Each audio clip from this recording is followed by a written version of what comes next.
Hey, how's it going? I'm Corkscrew and I'm your host tonight. Today, I'm here to help you get better at your aim in Counter-Strike, specifically Counter-Strike 2, the newest release in the CS franchise. This tutorial is going to teach you how to aim 5 of the most used and most damaging weapons in Counter-Strike. The AK-47, the AWP, the SSG-07, the R8 revolver, and the Desert Eagle. Also, before we get into the video, I just want to say thank you for watching. I really appreciate it, and consider subscribing if you want. Counter-Strike isn't like other games with aiming. There's a lot of randomness with bullet spread. When moving around, you may notice these lines that are spread out from your inner crosshair. This is your outer crosshair, also known as your maximum bloom. Bloom refers to the spread of a weapon when firing. Bloom is a common trope in shooters such as Halo and Call of Duty. Unlike Halo and Call of Duty, however, Counter-Strike is much more punishing with its bloom. Running and gunning is almost impossible with certain weapons, such as assault rifles and sniper rifles, two of the most common families of weapons in CS. In addition, different weapons have different maximum blooms. Take a look at the outer crosshair of my AK while moving around, and then of my MP7 while moving around. The AK's bloom is much more punishing than the MP7, but the AK is also much more damaging than the MP7, a classic example of risk and reward. The damaging ability of any weapon in Counter-Strike is entirely dependent on 3 things. First, how many bullets hit your target. Second, where they hit their target. And third, the type of bullet you hit them with. We'll start with the AK, the most popular weapon in Counter-Strike. For aiming your shots with the most precision, do not move while firing, at least not while firing the more powerful weapons. For most accurate results, stop moving, stand still, crouch, and place the middle of your crosshair between the lower torso and head of your target, about here. As soon as you click mouse 1, you have 3 options. First, you can instantly let go of the button and fire a quick 1 or 2 bullet burst.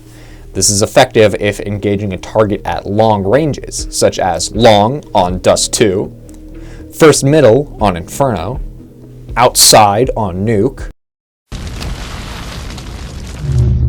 fall, and across A site on Mirage.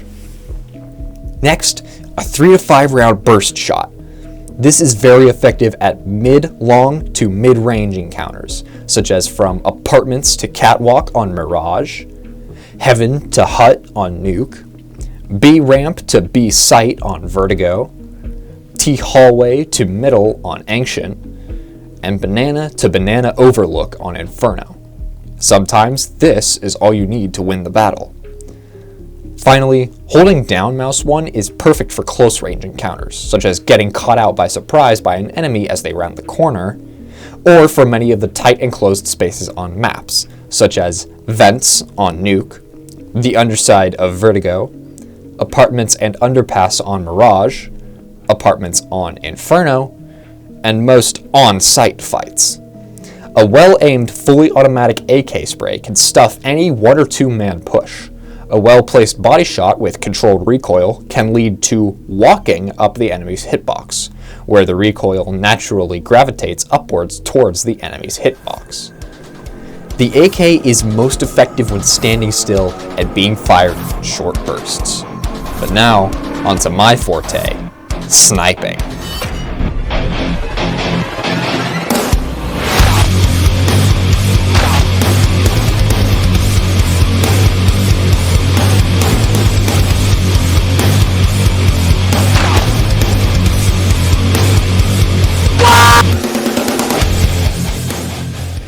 The 2 best sniper rifles in the game are the AWP and the SSG, also called the Scout for some reason. The AWP is the more powerful of the 2, but the Scout is the more fun of the 2. There's also the Scar and the G3. We don't use them. The AWP is a one-hit kill on your enemy, dealing a consistent 110 damage on body shots. The Scout is a little more skill-based, dealing around 70 to 75 damage on a body shot. The Scout makes you prioritize headshots for effective combat and lets you fire faster to compensate for the lower damage, while also allowing you to walk faster, reload faster, and re-bolt faster. The Op's high damage is balanced out by its slow reload, walk, and re-bolt time. While having the Op or Scout out, you may notice that there is no crosshair. That's because, to have the most accuracy while firing, you must aim down your sights. Both sniper rifles have 2 levels of zoom, forcing tunnel vision. Tunnel vision is a term used in sniping, where the person who is sniping is hard focused on a certain angle and they ignore everything else. Hard focused refers to a situation where one person is holding an angle, refusing to move or look anywhere else. It is easy to get caught in the classic tunnel trap and ignore all other audio signals or clues. The easiest way to get past this roadblock is called game sense. Game sense can simply boil down to pay attention to your surroundings. Occasionally turning around and checking your back can save your life sometimes, but it can also lead to your demise. Dude, what the? Picking the right angle to hold is also a very important part of sniping. That's not a good spot to hold.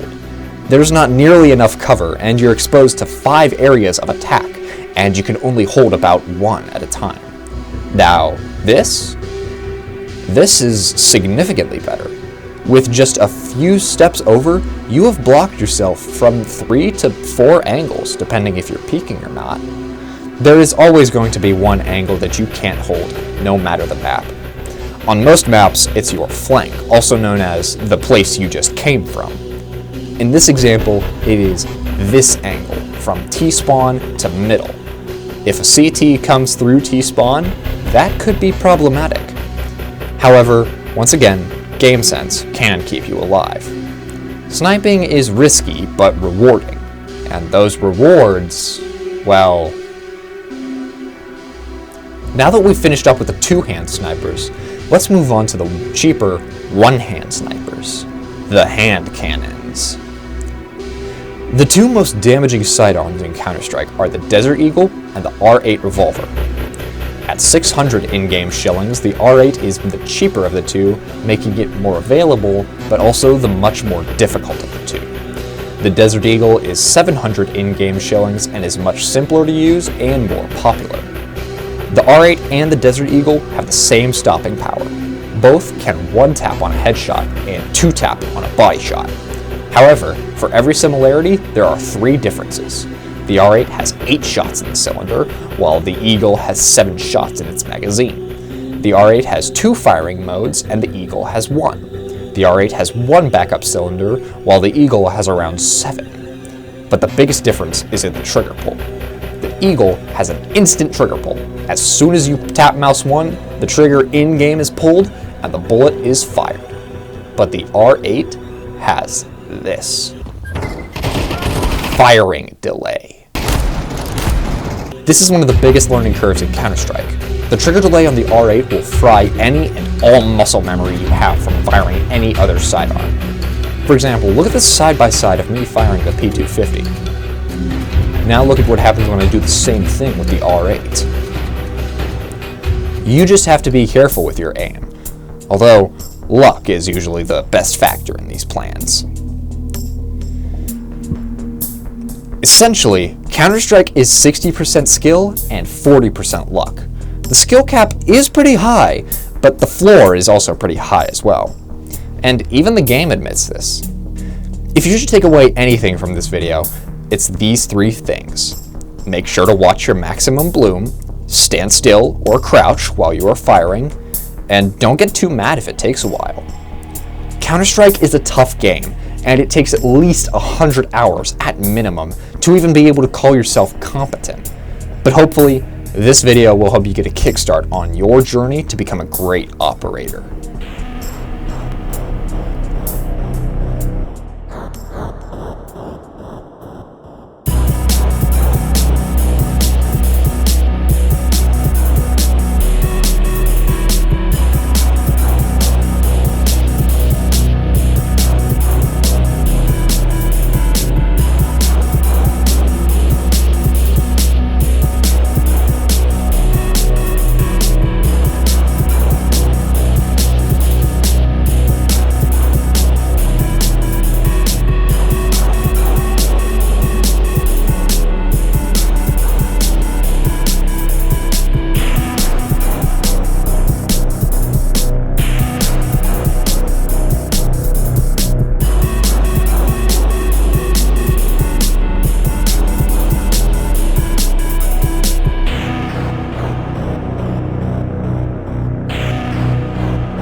Me voy a matar, este es mi último. Uy, uy, uy.